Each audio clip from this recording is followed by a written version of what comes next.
इस क्वेश्चन में आपको पोस्ट वॉर पीरियड का वर्ल्ड इकोनॉमी वाला बिग पिक्चर समझाना है। हम एक एक हेडिंग को टाइमलाइन की तरह कनेक्ट करेंगे ताकि आपको रीजंस और इफेक्ट्स दोनों क्लियर हो जाए। यहीं से पोस्ट वॉर इकोनॉमिक रूल्स और इंस्टीट्यूशन स्टार्ट होते हैं। ये टर्निंग पॉइंट है जहां फिक्स्ड सिस्टम ब्रेक होता है और ग्लोबल इंटीग्रेशन फास्ट होती है। Let's use a simple diagram to make the relationship easier to see. अब इस टॉपिक को समझने का बेस्ट तरीका ये है कि हम इसे एक स्टोरी की तरह देखें। पहले वॉर के बाद रूल्स बनाए गए, फिर रिकंस्ट्रक्शन हुआ, फिर न्यू कंट्रीज आए और फाइनली पुराना सिस्टम टूट के ग्लोबलाइजेशन वाली फेज स्टार्ट हुई। आप बस ये पूछते चलो हर स्टेज पर प्रॉब्लम क्या थी और सोल्यूशन क्या डिजाइन किया गया। सेक्शन 4.1 में कोर आइडिया ये है, ग्रेट डिप्रेशन और वर्ल्ड वॉर के केओस के बाद कंट्रीज को स्टेबिलिटी चाहिए थी। जब एक्सचेंज रेट्स वाइल्ड होते हैं और ट्रेड बैरियर्स बढ़ते हैं तो बिजनेस प्लानिंग और ट्रेड दोनों सफर करते हैं। इसलिए ब्रेटन वुड्स में एम था स्टेबल करेंसी सिस्टम और इमरजेंसी सपोर्ट, ताकि क्राइसिस आते ही कंट्रीज कोलैप्स न करे।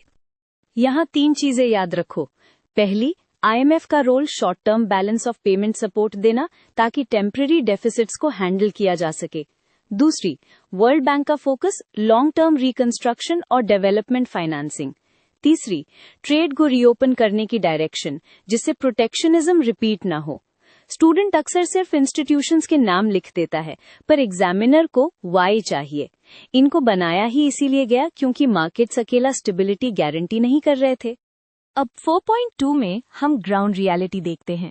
रूल्स बन गए, लेकिन यूरोप और जापान फिजिकली डैमेज थे और डॉलर्स की शॉर्टेज भी थी। रिकंस्ट्रक्शन का मतलब सिर्फ फैक्ट्रीज रिपेयर करना नहीं, बल्कि डिमांड क्रिएट करना, सप्लाई चेन्स रीस्टार्ट करना और ट्रेड नेटवर्क्स को नॉर्मल बनाना भी था। यहीं पर यूएस लेड एड और कोऑपरेशन का रोल स्ट्रांग हो जाता है। मार्शल प्लान जैसी इनिशिएटिव्स को आप सिर्फ एड मत समझना। लॉजिक ये था, अगर मेजर इकोनॉमीज रिकवर करेंगी तो ग्लोबल डिमांड और ट्रेड एक्सपैंड होगी और पॉलिटिकल स्टेबिलिटी भी इंप्रूव होगी। इस फेज में हाई ग्रोथ, प्रोडक्टिविटी गेन्स और वेलफेयर स्टेट पॉलिसीज भी नजर आती हैं। एक कॉमन पिटफॉल ये है कि लोग अर्ली पोस्ट वॉर ग्रोथ को सिर्फ टेक्नोलॉजी से एक्सप्लेन कर देते हैं, but institutions plus coordinated policy environment भी इक्वली इंपॉर्टेंट था। अब 4.3 में सिस्टम की मेंबरशिप ही चेंज हो जाती है।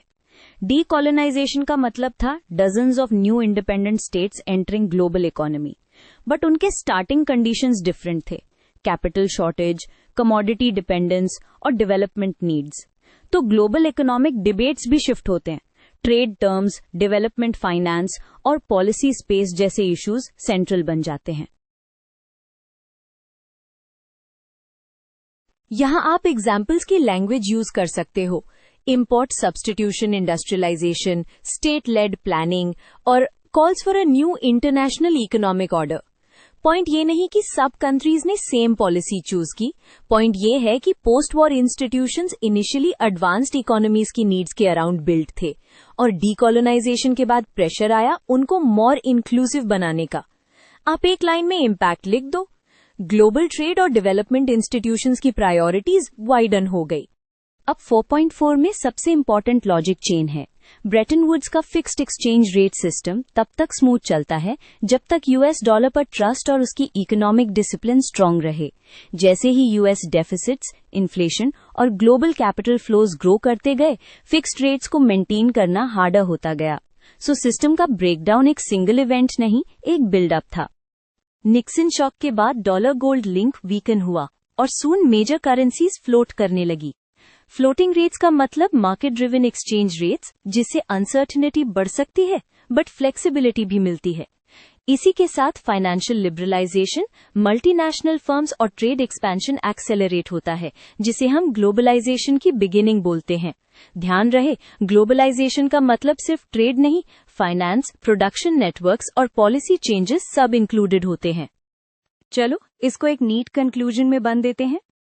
पोस्ट वॉर एरा में पहले स्टेबिलिटी के रूल्स बनाए गए, फिर रिकंस्ट्रक्शन से ग्रोथ आई, फिर डीकोलोनाइजेशन ने प्रायोरिटीज ब्रॉडन की और एंड में ब्रेटन वुड्स कोलैप्स के साथ वर्ल्ड इकोनॉमी ज्यादा मार्केट इंटीग्रेटेड और फाइनेंस ड्रिवन हो गई।